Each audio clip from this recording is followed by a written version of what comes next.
Imagine receiving the most beautiful wedding invitation in town. Golden letters, lovely decorations, delicious food promised, music that could make even the shyest uncle dance. Everyone was excited because weddings in those days were not one-day events. They were celebrations that could last for several days. Families saved for years so they could host a feast that people would remember forever. Now imagine arriving at the celebration wearing your finest clothes. The musicians are playing, children are laughing, friends are hugging each other after years apart. The smell of fresh bread fills the air, roasted lamb is being served. Everyone is smiling. Then, suddenly, someone whispers, "We have a problem." Another whispers even louder, "The wine is finished." Now that may not sound like a big problem today, but in those days, it was a disaster. Running out of wine at a wedding was like planning a birthday party and forgetting the birthday cake. Imagine inviting everyone to your graduation and then discovering there are no chairs, no food, and no drinks. People would remember that day forever, and not for the right reasons. The poor bridegroom must have been sweating more than a man wearing a heavy coat in middle of summer. One servant probably looked at another and said, "Didn't you count the jars?" The other replied, "I thought you counted them." A third servant might have whispered, "Let's hide in the kitchen until everyone goes home." If servants had smartphones back then, someone would probably have searched, "How to make wine in 5 minutes." But heaven already had a better plan. Among the guests at the wedding was Jesus.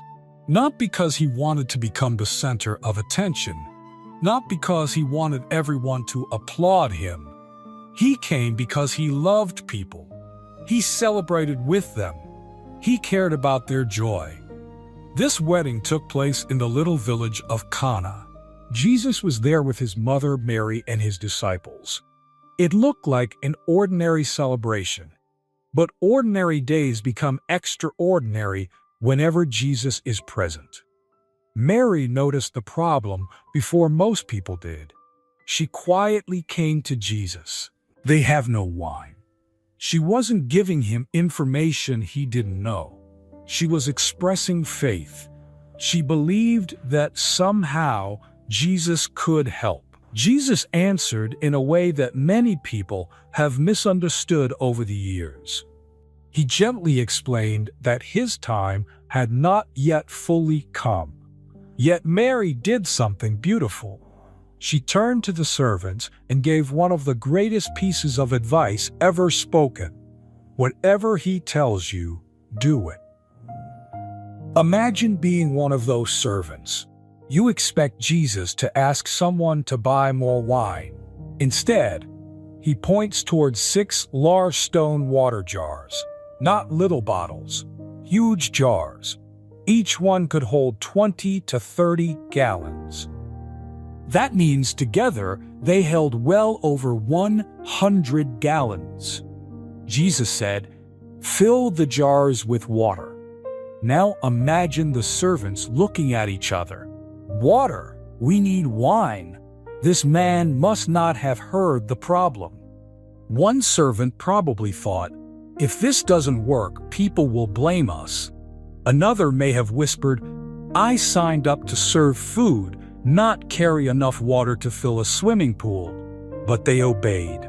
Bucket after bucket, step after step, trip after trip, sweat running down their faces, back aching, hands tired, still they kept filling, until every jar was filled to the brim. Notice something important. Jesus could have filled the jars himself. He created oceans. He made rivers. He could have spoken one word and the jars would have filled themselves. But he invited ordinary people to participate in an extraordinary miracle. That is still how God works today. He often asks us to do what we can. Then he does what only he can. After the jars were full, Jesus gave another surprising instruction.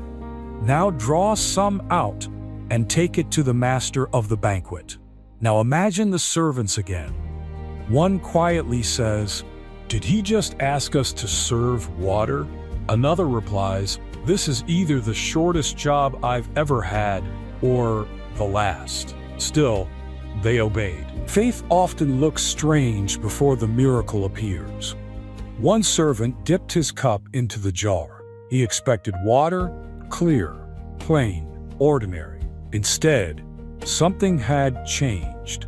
Somewhere between obedience and serving, water had become wine.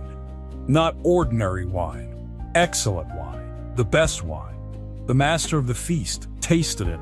His eyebrows probably lifted, his eyes widened. He called the bridegroom. Everyone serves the best wine first, and after the guests have had plenty to drink, the cheaper wine comes later. But you have saved the best until now.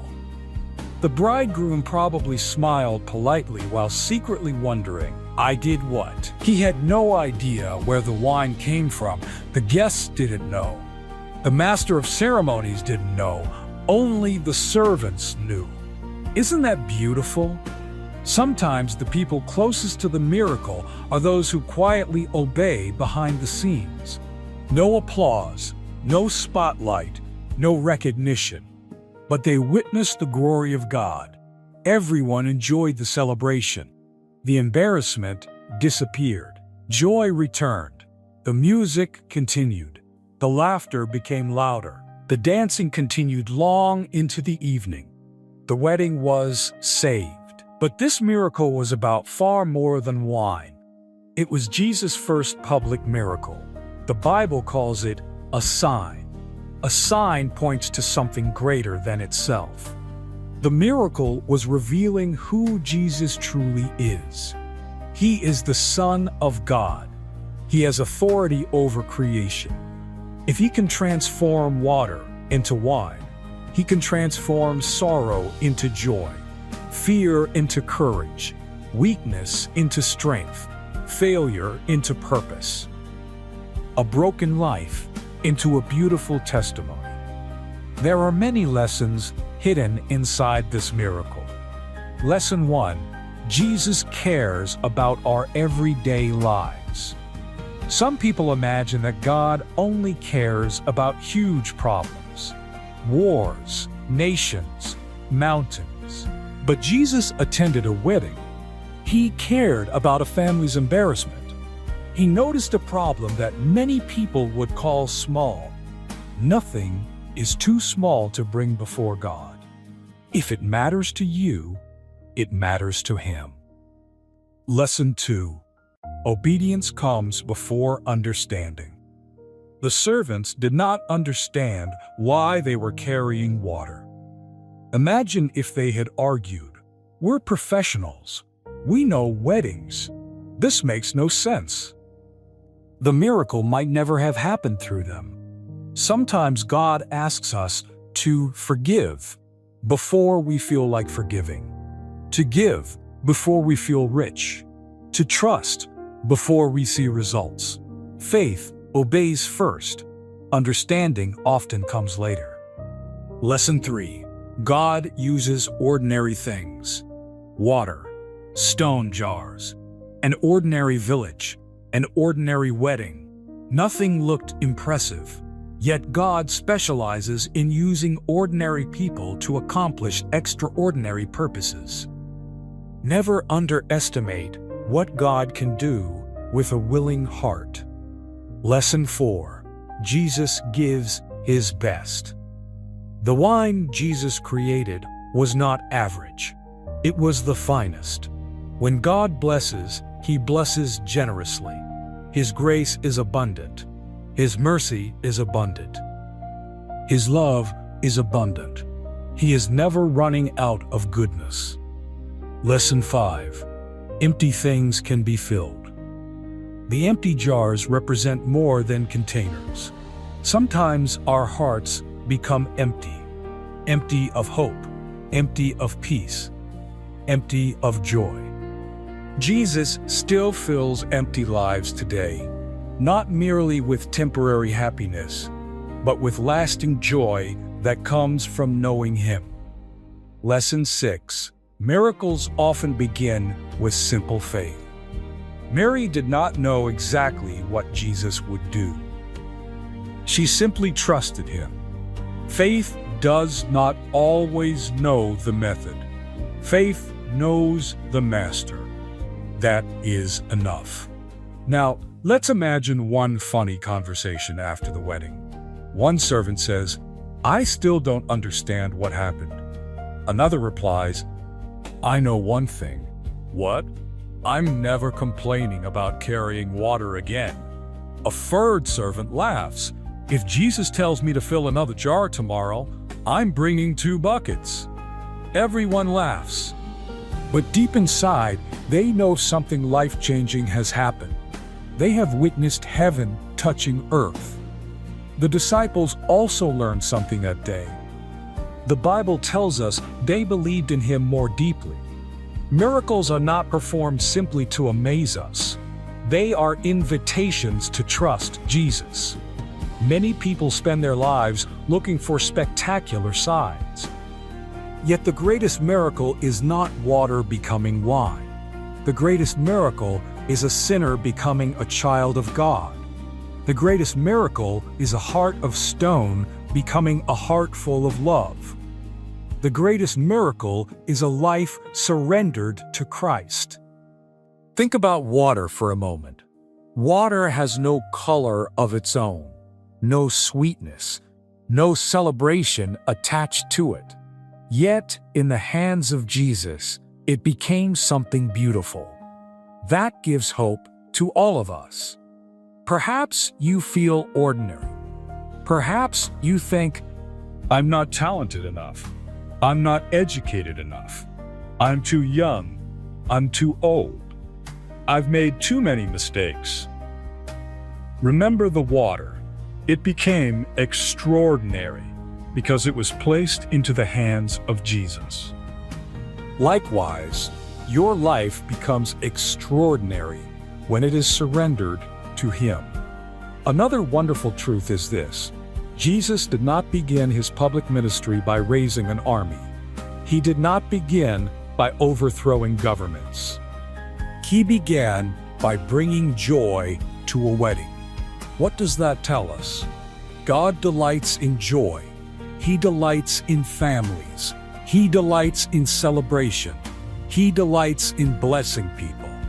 Christianity is not merely about following rules. It is about knowing the one who brings abundant life. The miracle also teaches us patience. Notice that transformation happened after the jars were filled. Imagine if the servants had stopped halfway. "We're tired. Oh, this is enough." No, we are all at the same time. They filled the jars completely. Sometimes God asks us to remain faithful until the work is finished. Keep praying, keep serving, keep loving. The breakthrough may be closer than you think. Perhaps the greatest sentence spoken that day remains Mary's instruction: "Whatever He tells you, do it." Those 6 words can change a marriage, a family, a church, a nation, a life. Whenever Jesus speaks, obedience opens the door for blessing. Today, Jesus still transforms lives. He turns guilt into forgiveness, fear into confidence, loneliness into fellowship, hopelessness into purpose, tears into testimonies, defeat into victory. Just as the water did not transform itself, neither can we save ourselves. Transformation happens through Christ. The wedding at Cana reminds us that Jesus is the master of transformation. He takes what is common and makes it uncommon. He takes what is empty and fills it. He takes what is broken and restores it. He takes what seems impossible and makes it possible. Whenever Jesus enters a situation, hope enters with him. Perhaps your own jar feels empty today. Maybe it is your peace, your strength, your finances, your relationships, your dreams. Do not give up. The same Savior who transformed water into the finest wine is still able to work in lives today. His methods may surprise you, his timing may challenge you, but his goodness never fails. So the next time you drink a glass of water, remember Cana. Remember the servants. Remember Mary's faith. Remember Jesus' compassion. And remember this wonderful truth. The greatest transformation is not what happened inside those stone jars. The greatest transformation is what happens inside every heart that trusts Jesus Christ. For when Jesus is invited into our lives, the ordinary becomes extraordinary. Despair gives way to hope, and every ending becomes the beginning of a beautiful testimony. May we all learn to trust Him, obey Him, and believe that the God who turned water into wine is still in the business of transforming lives today. And just as that wedding ended with joy, may our lives become a celebration of His grace, His love, and His never-ending power to make all things new.